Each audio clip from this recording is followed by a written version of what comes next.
This is the Be the Solution podcast, and I'm your host, Maria Quattrone.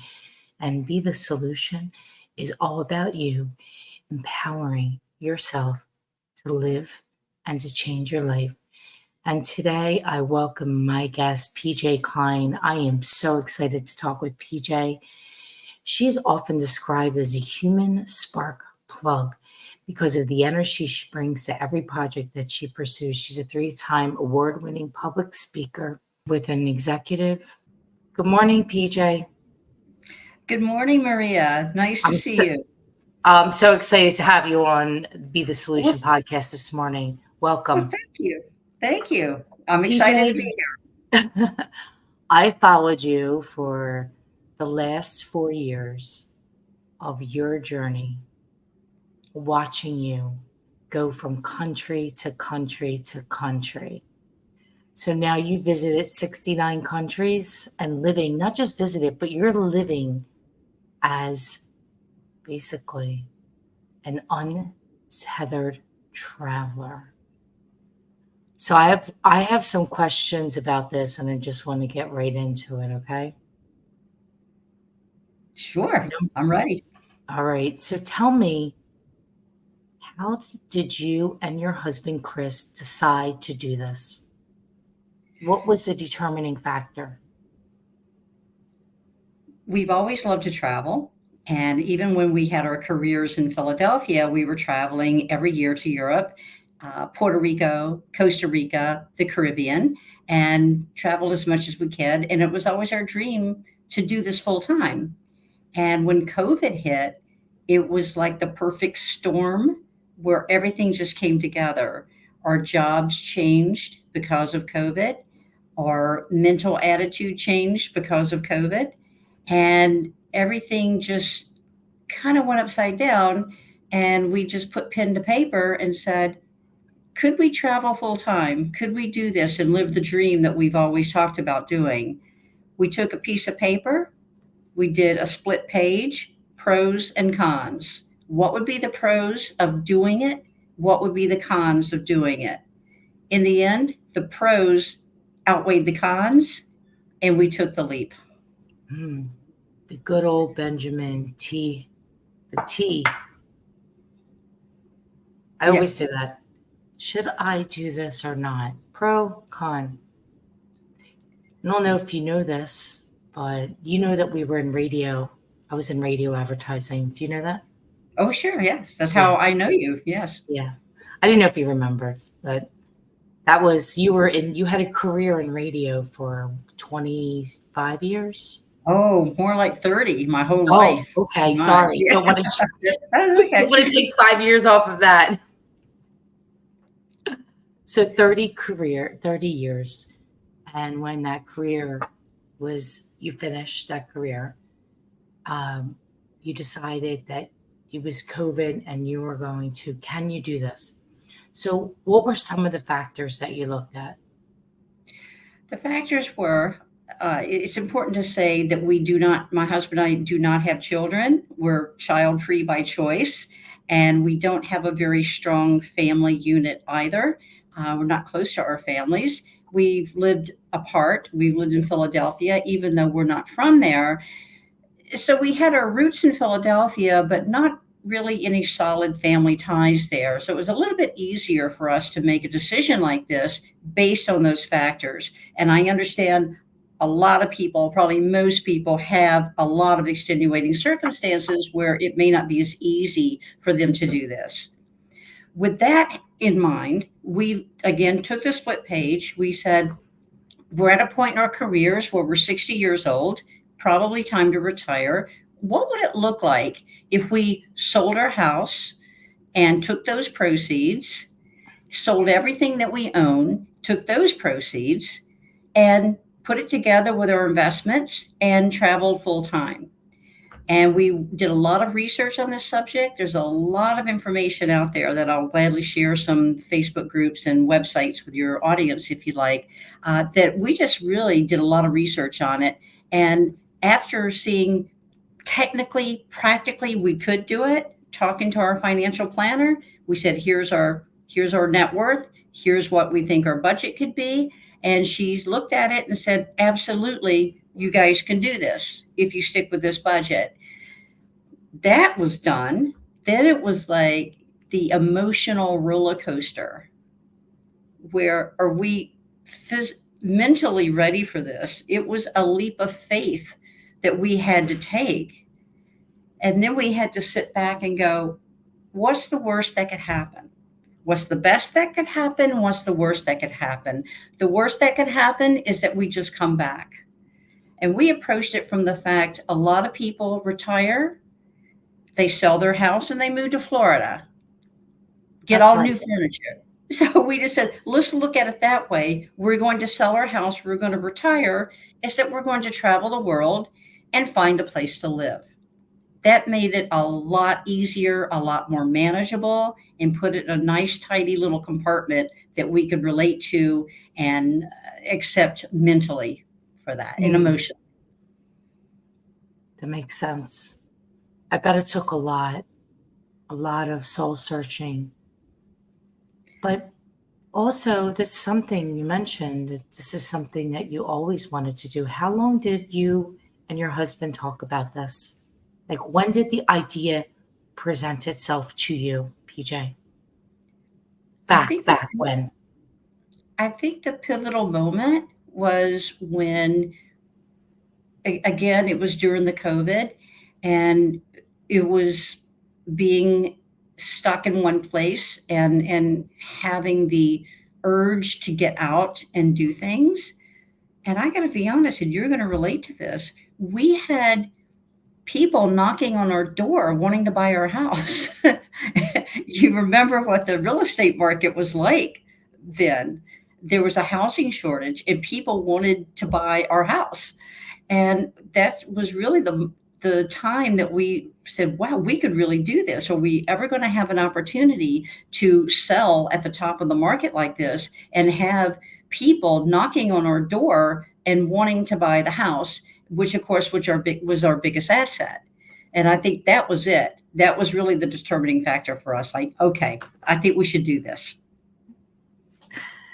And yeah, most people's biggest asset is their home, for sure, Mm-hmm. as what we do every day deal with. But when did the seed get planted? It The was many seed. years ago. Oh, I would, yeah, I've always had wanderlust. I'm from the deep South. I grew up in Louisiana. I left when I was 18. I went cross country. I lived in several different states. I ended up in Rochester, New York, which is where I met my husband, who's from Chicago. He has some wanderlust as well. We end up in Philadelphia. Perfect And match. yeah, yeah. And we ended up in Philadelphia. And again, we just always had this love for travel. And I guess I must have seen some videos and things of that nature where I was watching as I was in COVID and at home, and seeing people traveling around and going, okay, I think we could do this. And I did have a conversation with a couple of friends of mine that had already done it, that were already full-time nomads, and said, it's easy, you can do it, think about it. And we did. And that's when we Mm. decided to take the leap. It was in July of 2021 when as soon as we got the vaccines, we're like, okay, now we can go. That's excellent. It's amazing. So, are you or Chris currently working in any capacity? We are not. We are fully retired. I have a public speaking coaching business, and I was doing very well with that, especially during COVID. I was doing excellent with it because of people being at home, working from home. Zoom became the way to communicate and do presentations, and I was able to get a lot of clients and direct them and coach them how to be effective on Zoom. So my business was going great.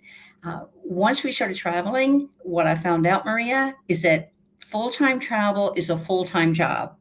It takes a lot of work. It's a lot of research. It's a lot of planning. It's a lot of booking. It's a lot of decision making. And I think that my experience in radio, and you're going to be able to relate to this as well, where when you launch an advertising campaign, there's a lot of moving parts that all have to come together and they all have to be on the launching pad at the same time. Then you launch.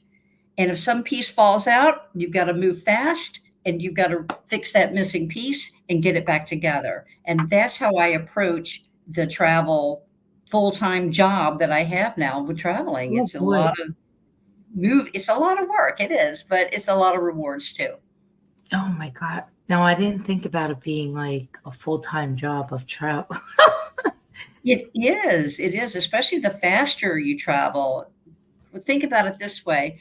In addition to booking the flight, first researching the flight prices, researching the areas to stay, the neighborhoods, the hotels, looking for all the bargains, trying to get the best price you can, and then transportation once you get on the ground to get to the hotel. And then once you're there, all of the activities that you want to do and researching what there is to do in that area and doing it. So all of that for Well, that one stay. well Yeah, that just one. I am And we, familiar with it. I'm actually yeah. in the midst of it right now. So we're going to Puglia, Italy, next Oh, yeah.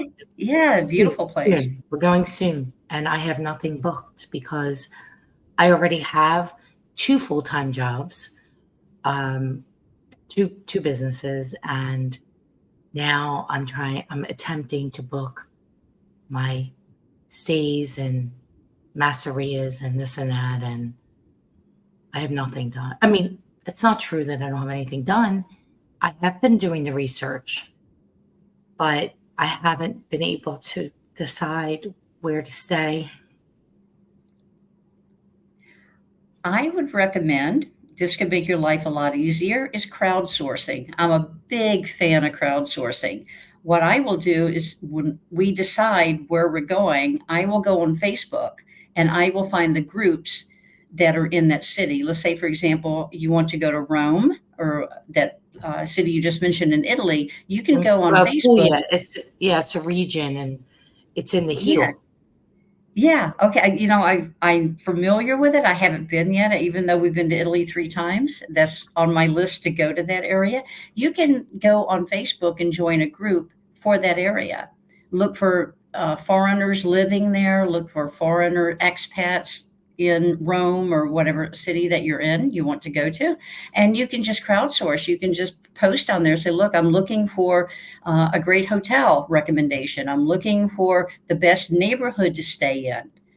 What do you think?" And people are so helpful. They're very generous with their time and information. And you'll be getting all kinds of information. And it just narrows the search and gives you a focal point, and it can eliminate a lot of work for you. Mm. I have done that, interestingly enough, but this one group, PJ, that I'm in now, I feel like it's a they try to tell you what places to stay based because it's a group that is trying to sell something. I don't know if that makes any sense or not, but Oh, sure it does. It makes a lot of sense. Well, you can tell. You can tell when someone's posting a link saying, "This is my hotel, please stay with me," versus someone who well, talks even one people way. that even people that don't own it or they're when I see a thing that says this person has so many points and then they're posting pictures with no people in it. Oh, we won here and there. I'm like, how are you posting pictures in August in Puglia? That's where all the Italians vacation in August with no people in the picture at Well, the that's a beach. red At the flag. beach, like I'm smart. I'm smart enough for that, right? Like so. Yeah. I love. I would say that's probably the exception than the norm, from my experience. That's more the exception than the norm. Yeah, However, so I need to if find another someone group. does, yeah, if they give you a recommendation for a hotel, it's easy enough to find it. Excuse me, that hotel on Booking.com or Agoda or one of those, and then just read the Oh, reviews yourself. Booking.com, Expedia, Travelocity, Mhm. um, Hotels.com, Oliver's Trip it. Travels. I could go down a Trip.com. list of people, of things that of places I've been looking. I'm about to, my husband goes, "Did you book anything yet?" I go, "Why don't you go ahead and book it? Why don't you do that?" Because I'm in the midst of working 12-hour days and you're only getting 6 hours sleep. No, I'm just kidding. I didn't say it that with him, but I'm the researcher. Like, Well, you're probably really good at it. that's what I do. Like, I'm the researcher. I've been the researcher for my entire life. And that's your skill set. It's part of that, yes. So, if somebody is thinking about, before I ask that question, I digress. What do you love about your life? The that's a good question. What do I love about my life? All of it. I've loved my life before. Let's say that. I've always loved my life, and I've especially loved my life with my husband. We had exciting careers. We had a beautiful home. We had a fantastic social life. We had exciting vacations. My life has always been good. Now, I do feel totally untethered, and that's why we call ourselves the untethered travelers, because we're not tethered to anything. We can move left, we can move right, we're flexible. Even now, I'm booking things 2 months in advance, and someone pops up and goes, "Hey, we're going to be in Tokyo. You want to meet us there?" I'm like, "Yes, we can do that. We can go." So I like the flexibility of the life right now. I have to say, I do not miss work. And I believe I don't miss work or having a career, because I now, what I call, have this career, and that is managing our life with the travel. I love the flexibility, I have to say, and the newness and the excitement of going to new places and the discovery and the adventures of it all. So, this is going to be a hard question for you because being to 69 countries, it's hard to. Actually, I want to correct that. It's 25 countries and 69 cities so Oh, far. I'm sorry. And 69 we're cities. going into year 4. So 69 cities. yeah, And 69 cities in 25 countries. 69 cities. Okay, we'll go Yeah. with that. 69 cities. You've been to 69 cities. Top 5. Ooh. Europe. I'm a big fan of Europe. We love Portugal. We love Thailand. In fact, we lived in Thailand for a year and a half, and we're just now leaving Thailand. We got to Thailand after 2.5 years of travel, and we were traveling so fast and not really settling down that we got to Thailand and found out it was very easy to get a 1-year visa. And we said, let's just settle down here. We're going to live on a beach, which we'd never done before, and we could do it very affordably. So we did it for a year, and we So, traveled to other parts of Europe for 6 months after that. so I'd have to say Thailand. Thailand. Thailand's probably going to be at the top of the list. Okay, so And Thailand, you were there for a year and a half. yeah, And so you yes. had a visa for a year and then what? You had to renew it or how's that work? Yeah, when we first went there, we had 60 days, and then we left and we came back and got another 30 days, and then we got an extension, and then finally got the 1-year visa. So we ended up Okay. there for a total year and a half. And where Uh, did you plant yourself in after you got that visa? Did you plant yourself in one spot? we did, yes. There's Okay. And where was s- that? beach. It's a beach community called Hua Hin, Huahin. Wahin. It's 3 hours south of Bangkok, and it's on the beach on the Gulf of Thailand. And it's a pretty small city, retirement community. A lot of expats, a lot of Australians, British, Scottish, Irish, Norwegian, a big Norway population, a Swedish population there. So it's a lot of expats, and it's a nice community, very active adults, a little older, mostly seniors and who are retired, and just a beautiful place. And we had a really nice two bedroom condo on the beach with a beautiful pool. It was like living in a resort, and we paid $1,100 a month to live there. $1,100 a month. Yeah, And plus I'm utility. looking, and there's some hotels that cost €1,000 a night in Italy. Yes. I looked at. Oh, Okay. I've seen them. So So to answer your so 1,100. I'm sorry, to finish your question, I guess I'd have to say we're big Europhiles. I'd have to say Portugal, Italy, Thailand, France, and the United States. Oh, okay. So I love all those places. I've not been to Thailand though, but it is on my list. So well, we love to travel. And like you, we are kid free, childless. I call it kid free. Child But free. yeah. So, we usually travel every year, a couple trips. Last year, though, we weren't able to for a variety of reasons, health and other issues. And anyway, so we haven't been away for 2 years. So we're headed to Italy for 23 days, which is the most, in fact, that we've ever been away. And I'm going to ask this question. I don't know if you know the answer, but I'm going to ask anyway. So, my plan, PJ, is to work somewhat, while not a lot. So, I have my own business. So, my idea was okay, I always get up before my husband, like 2 hours at least. And so I have an hour in the morning, do my email, do any, like, if anything I need to do for, like, if I'm looking at property pricing. 90% of my work is done remote. Like, I could be in my office or I could be here sitting in my house or at the beach house or wherever. It doesn't matter.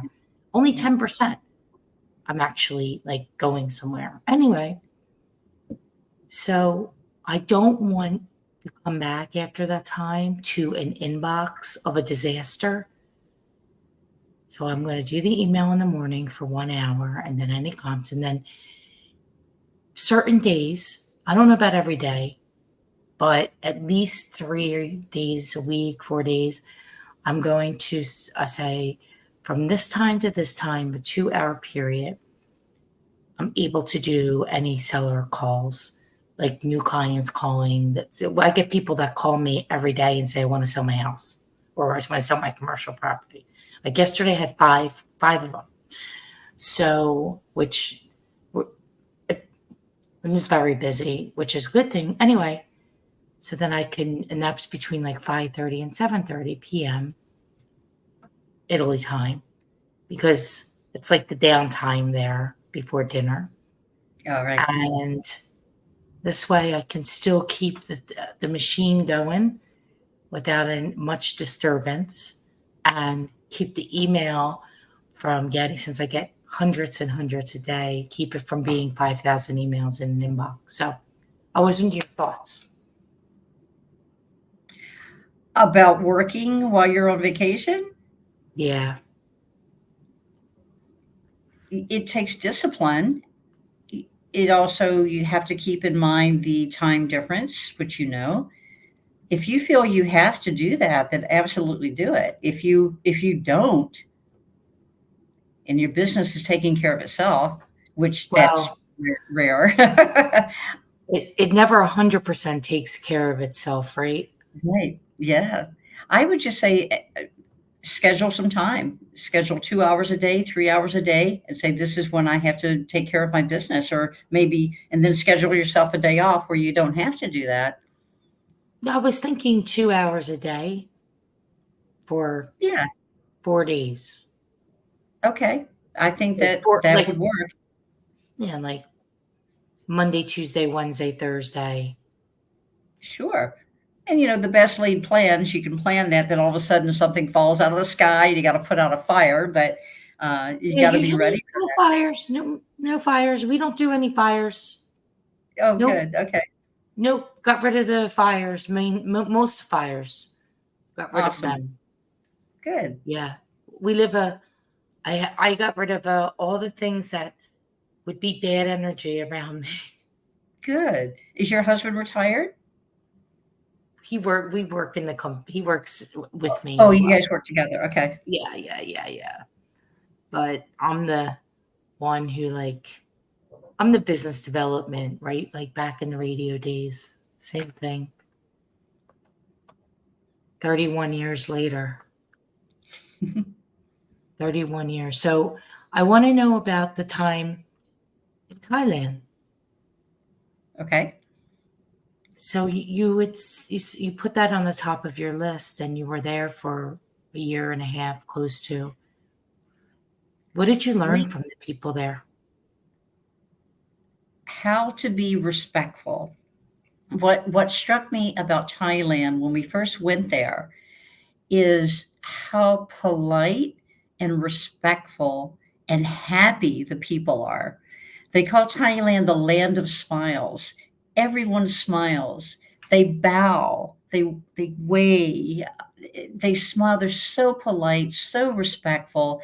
And I feel that we had lost that for so many years where people weren't being respectful and kind to each other. And to go there to Thailand and see that contrast and being a foreigner and being treated that way with respect, we fell in love. My husband and I were like, this is a great place. It's a very chill vibe, almost zen like, and it's almost hard to capture it in words because it's just a feeling you get. And I'm sure that you and your viewers probably have had that special spot that you find your spot and you say, I love this here, I'm going to come back again and again. And that's what we felt when we got to Thailand. And also coupled with the fact we were a little road weary. We'd been traveling for 2.5 years pretty fast.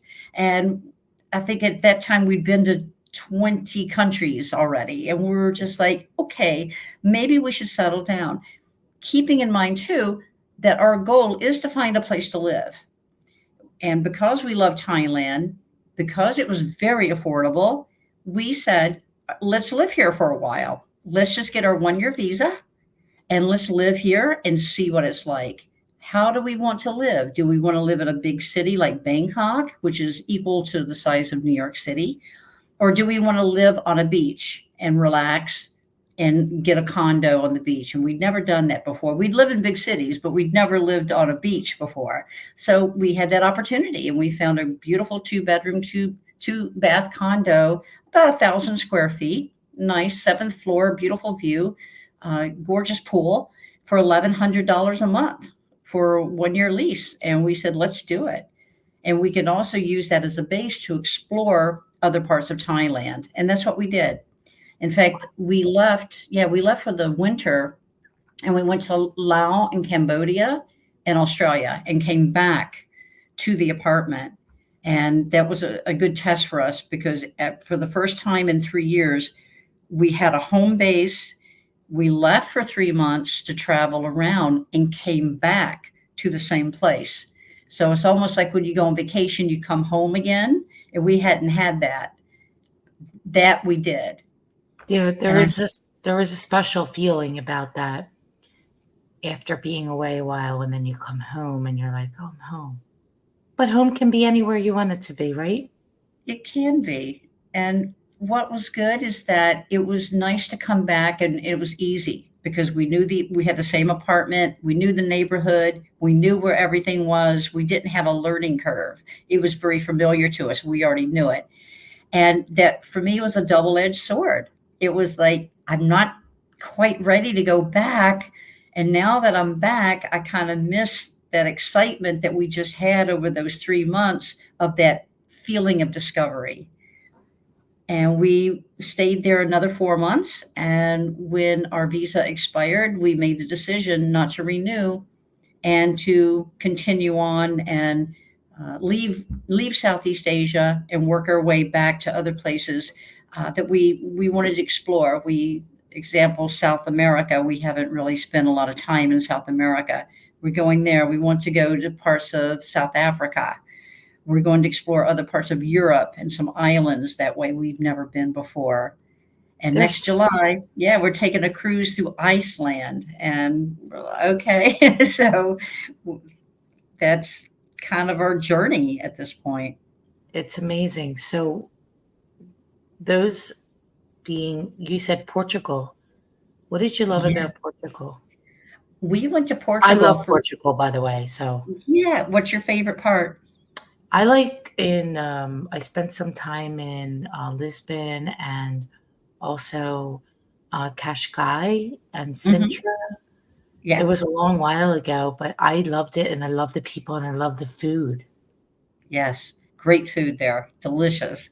We probably went there at least 10 years ago for the first time, close to it, and just like you, fell in love with it. And so we definitely want to come back here. It's a very hard visa process, and since COVID, it is so overrun right now, and it's really, really hard. Between COVID, the Ukrainian war, a lot of Russians have left Russia, a lot of Ukrainians have left Ukraine. They're all buying the properties there in Portugal. And it's a lot of people from California, mass exodus from California, people Yeah. going to Portugal to live. Big housing shortage there. Wow. Then, of course, yeah, the big housing shortage. Prices went through the roof. It's not the same. So it was no longer viable for us. We're waiting for it to calm down and cool down, which it usually does. And we're going to revisit it. We'll be going there next year, and we'll revisit it and see what the situation is like there. What's Bangkok like? Bangkok, oh, it's fun, very exciting city. It's about the size of New York. They have a good public transit system. The metro is good. Crazy traffic, good food, international cuisine. People from all over. Big, huge malls. Very modern. Then you get the old traditional parts of Bangkok. It's fun. We really enjoyed it there. It's like going to an amusement park, really. Especially when we were living in Hua Hin, the sleepy little beach town, and we would drive the 3 hours to Bangkok and just go crazy, like being in New York City. It looks, I've done some research on it. It looks so cool, so amazing. What are some things that surprised you about your travel over the last several years that you didn't think about would come to be? I think the sameness of things and yet the difference of things. For example, the sameness seems to be pretty consistent. Rush hour traffic jams everywhere you go, heavily tattooed millennials everywhere, Hmm. and lines at the ladies' room. Those are things that are always the same. The differences can be the family structure, the attitude of people, the happiness level. There's a sadness factor that some countries have, especially more the authoritarian government countries. There's a definite heaviness in the air that you can feel, that's palpable. You can almost touch it. Bottom line, though, what I see is that everyone, no matter every place we've gone, they all want the same thing: to have a good life for their family and to live in peace. That's what everybody wants, universally, that we found. Peace, peace, love, happiness. Yeah. Basic things some people will never see. That's true. And I always say how fortunate, in the US, a lot of people will talk a lot of stuff about the USA, but I think it's one of the greatest places in the world. There is the greatest country in the world from a standpoint of what we have available to us. And the streets are paved with gold if you choose to see that. And I'll add this: always, for anyone who's critical of environmental protections, and the need to protect the environment. If they don't agree with that, I invite them to come live in a developing country and see what it's like to have air pollution and smog and land pollution and water pollution and not being able to drink the water, in some cases not being able to go outside because the air quality is so bad. And that happens in a lot of places around the world. And to go to the United States, to go to Europe, Australia, and to breathe the air and to drink the tap water, to me, that was a privilege that I had lost for quite a while, being in Southeast Asia and Mexico and some countries in South America that we were in. I bet it's beyond a challenge. It's actually,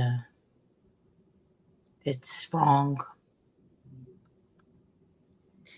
It's a global problem with the plastic waste. When you think about a country where you can't drink the water, what do they have? They have plastic water jugs.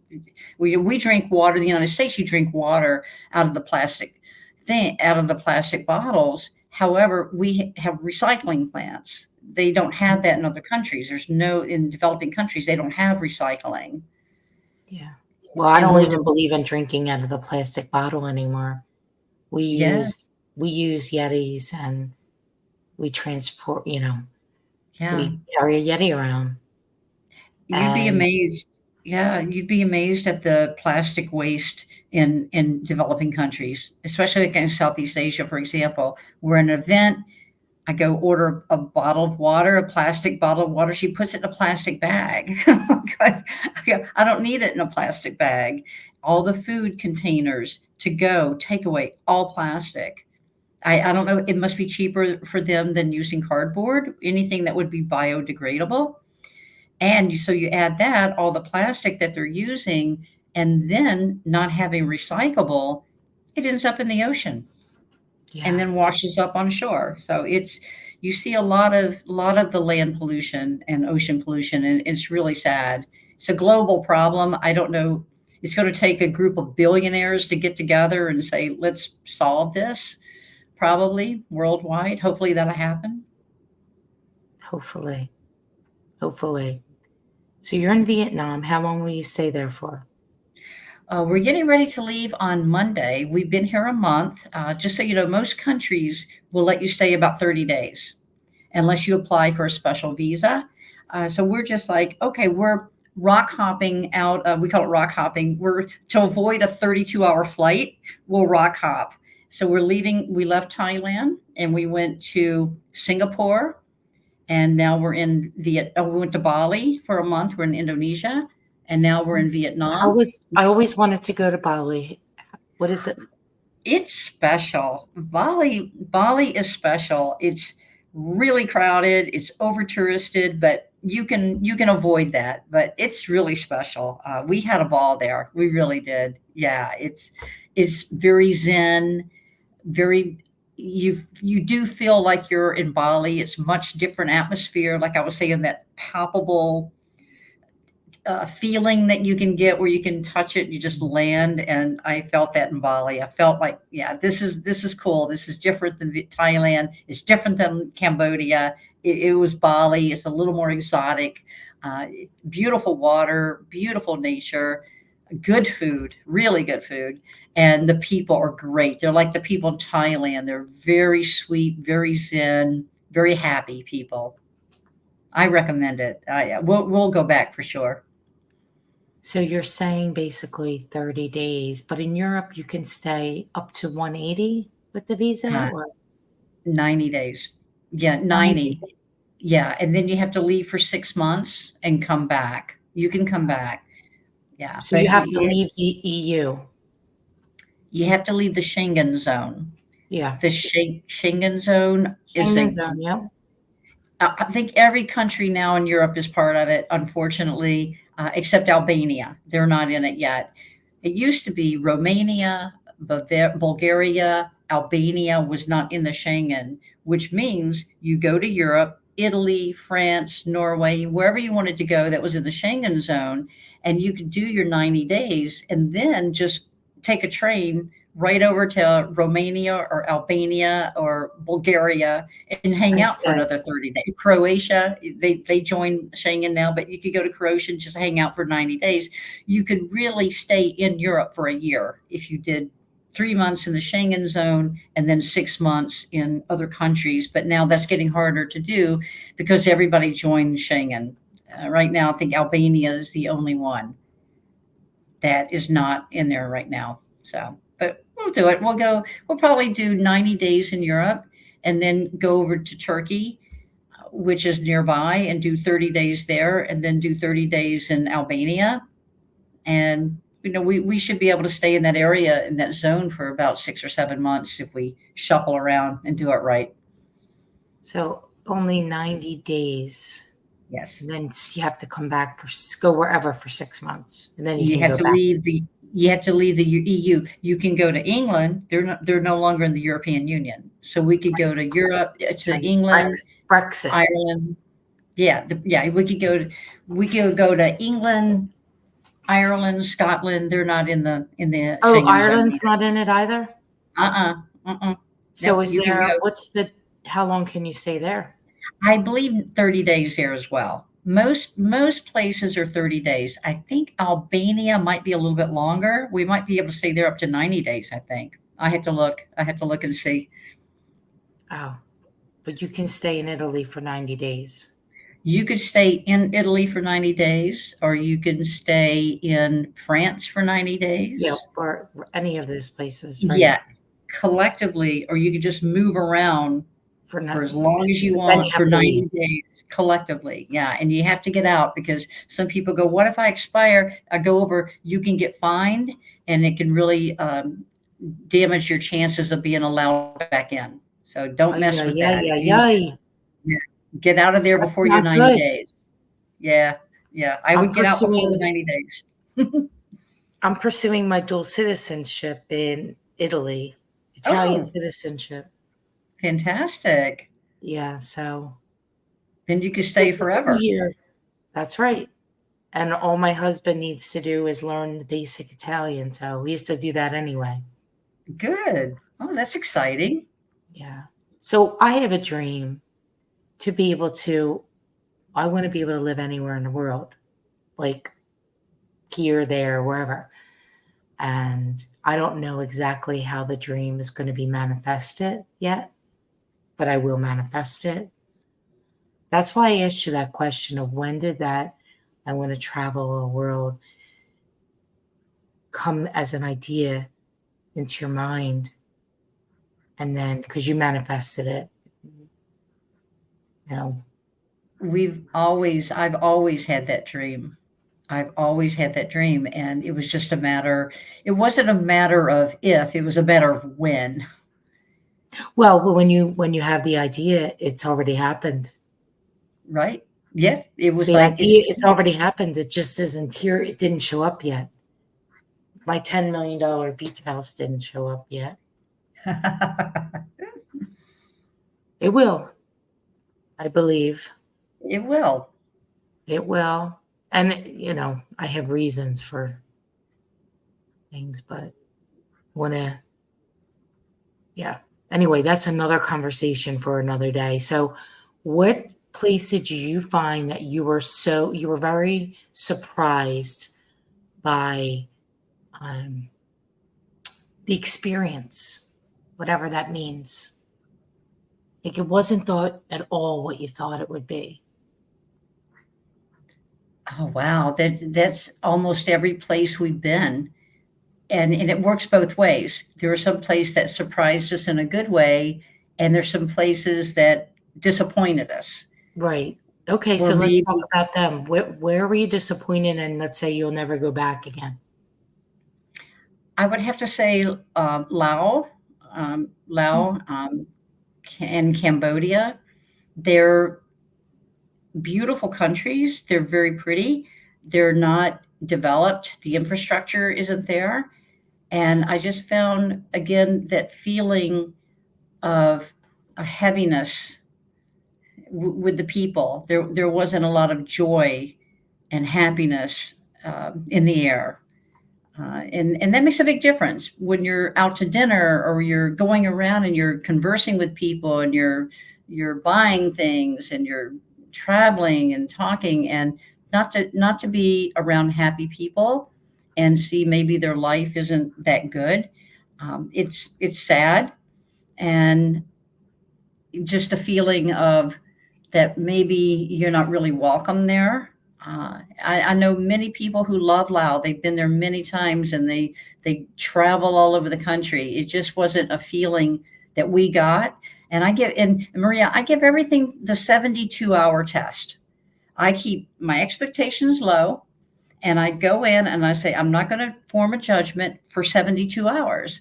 And it always works. If it doesn't hit me within 72 hours, then it's no go. I can tell within 72 hours, like, okay, this isn't going to work. We'll get through it. We're committed to stay. We'll stay. And chances are it doesn't get much better if it doesn't hit me within that time period. So knowing yourself and trust in your being, because there's a feeling. Everything that you said, there's a feeling. There is a feeling. There's a Absolutely. feeling. And what I believe to be true, whether it is or not, I don't know.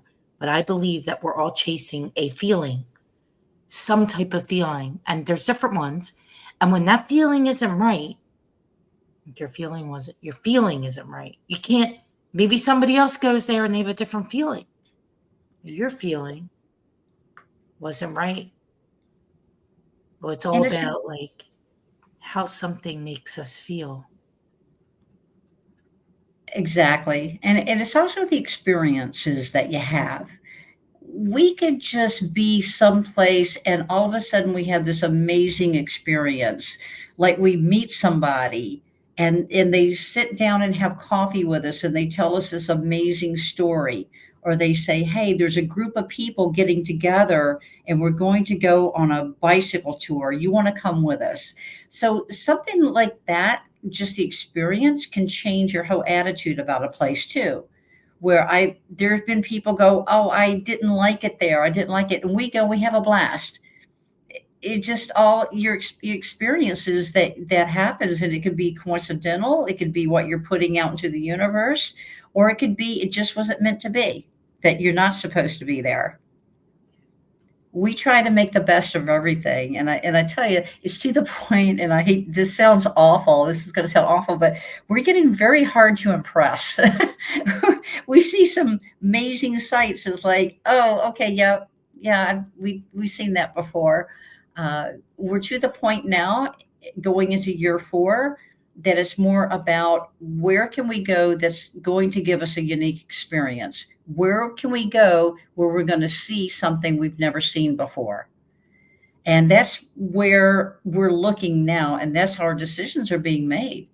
What we could go to an island, but yeah, we've been to islands. We could go snorkeling. We've been snorkeling. What is it about that place that's going to be different and give us a different experience? And that's where all the research comes in, and talking to people and finding out what they're doing, and then choosing that way.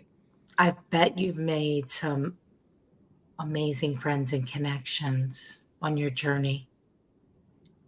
It's a fabulous community of travelers. There are so many Facebook groups, so many local groups that we meet. Whenever we get to a place, we'll join the local groups, usually social media, we find them. And there's so many fantastic people. I think we have more friends. Our social life is better now traveling than it was when we're in Philadelphia. I bet. Working. Yeah, because it's just people so. here are just focused on, well, you have work. Work is like takes up so much time. And then if you have family, kids, whether they're little or big, they take up time, or elderly parents. And we could go down the list. And then what time's left for yourself or your friends, There's something, and people tend, as you know, tend to get wrapped up in their own world, and they don't have a lot of time for new people. When you're nomadic, what we are, we're nomads, and there's thousands of people doing what we're doing.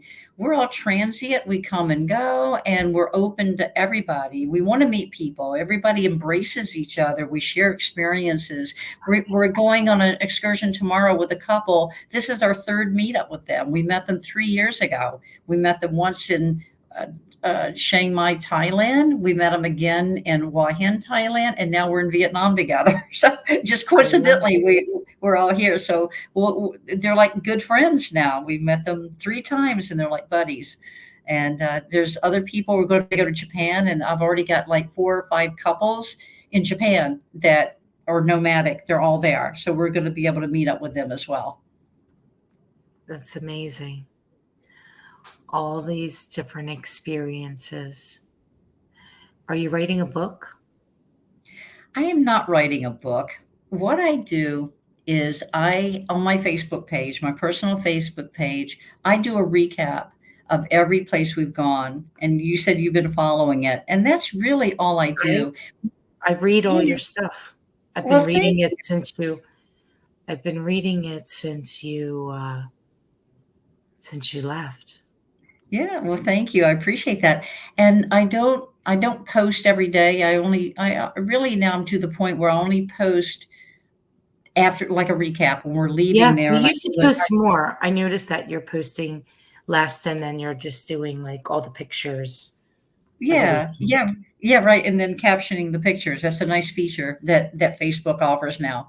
And we've looked at doing a YouTube channel. We've looked at doing blogs, and I tell you, I think this is I don't want to say I'm lazy, but it's like I'm so busy with the research, like I said, and then living in the moment when we get to the place.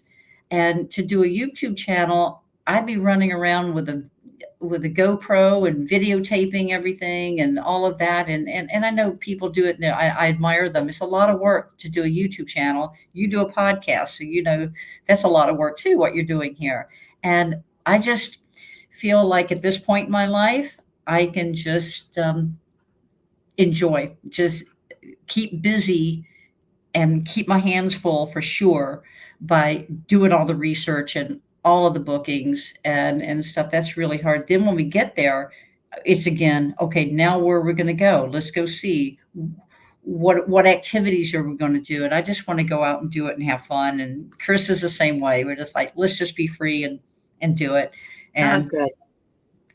but Yep. I give back by helping people. If someone has a question, if they go, tell me about this or that, how can I do it? I gladly, very generous with my time, and I'll Good. help anybody and give advice or give guidance any way I can.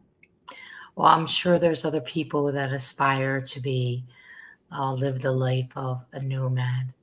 And do you feel like you would ever come back to the US and stay? Uh, yes, I think we probably will in our later years. And and I hate to say it, but it's probably because of healthcare reasons. The healthcare insurance. That's a whole thing.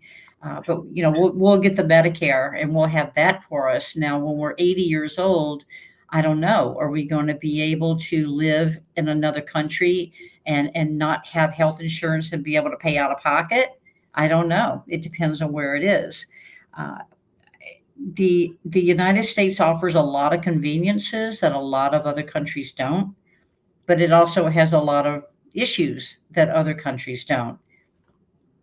I love the United States. I really do, and I do enjoy coming back, but maybe someday. Maybe Hmm. someday. It has to be a Yet to warm be climate. determined. Yet to be determined. So before we wrap up today, PJ, can you give us some tools that we should use, for traveling and for getting the best rates? And I mean, you've seemed to master this whole thing. There are so many ways to do it, and there are so much information and tools out there to help you do it. If you're looking for specifically just giving advice for people how to book cheaply or I don't know. to Just whatever advice you would think for somebody who's an avid traveler who would to get, the most out of their traveling, whether that's financially or that's just the experience of it. You probably tell me not to work, but well, not everybody can do this full time. I understand that. There's a lot of people that are nomads that are working too. They do work as they're traveling yeah, along. digital nomads. Mhm. Yeah, digital nomads or people just have a side gig going, a hustle going. I would say I'm a big proponent of social media. I find that there's so much information out there. I would, for example, I think we touched on it earlier. If you want to go to Rome, it's always been your dream to go to Italy or France. I would go on Facebook, join some Facebook groups, just read what they're posting, ask some questions, and get information. For as far as booking, Airbnb is great. You can, if you're staying in a place a longer period of time, you can get good rates on Airbnb and get a nice apartment. You can also use points, credit card points. If you have credit cards that give you points, and use those towards your airfare and your hotel accommodations, you could transfer those points over. You can uh, go off season to places and shoulder season, and rather than at the height of the tourist season, and get some bargains that way. You can sign up for travel companies like Travel Zoo is one that a lot of people use, and they'll just send you all their bargains that are coming in. Oh, so they'll have whatever they have coming up, so you can Yeah, just any like jump on specials, and these. you could take advantage of that. I like booking.com. I like Expedia, and I like those because they really give you thorough, good reviews of the place where you're going. Their reviews are very thorough and honest, and it's people that have actually stayed there. And I find it good. And they give little bonus rewards too. I've been booking something. They go, "Oh, you have $60 worth of points. Do you want to apply it to this booking?" Like, yeah. So, and you can find some good bargains that way too. Booking.com and Expedia, yes. I like those. And if you're in Southeast Asia, Agoda, Agoda, they're like the Expedia of Southeast Asia, and you can get some really good bargains there. Agoda. I'll have to look Agoda, that up yeah, for Agoda. my I trip think to they're they're mostly in Southeast Asia, my trip but to they're really good. Bali. I want to be with the Balinese. Oh, you should. Well, talk to me. We just spent a month there, so I can tell you some. I can give you the lay of the land. I will. I think I'm going to put it on for 2026. This next Okay, year, I want to go to Greece. in 2025. Yeah, I want to go to Greece. Okay. We'll be there. We'll be in Europe. So talk to me, and maybe we'll meet you in Greece. Oh, yeah, that would be fantastic. Because we're going to be in Puglia for 23 days. So And is that we're in leaving. 2025 also? No, we're leaving on the 23rd of this Okay, so month. that's now. So next year will be Greece. Yes, I've been Okay. wanting to go to Greece. I've been to Italy a lot, like 15 times. Yeah. So I have I family there, and I just love it. I love it there. And even though I've been there that many times, I've been all over, and there's still more to see that I haven't, been to. So, I would and say I Italy. easily, that's the other thing. I can manage there easily. Like we know how we drive. We'll get the car and we'll drive, and we're comfortable. Like not a, we're more comfortable there. We've done France though too, so I don't know. We were fine in France, but I think like going to like Asia is more It's a difficult. commitment. It's It's a more commitment. difficult. It's more difficult, and more. It requires more plan, more even more investigating. Which, you know, when you're working a lot of 12-hour days, there's not a lot of time left to Yeah, yeah. investigate But it. that's where crowdsourcing helps a lot. You can just again, go to these Facebook groups and just read, and you can just ask a question. And like I said, there's so many people that I help you if you wanted to come here. But there's a lot of groups. One group that I would recommend people joining if they're interested in doing a lot of traveling is it's a group called Go with Less. Go with Less Nomad Life.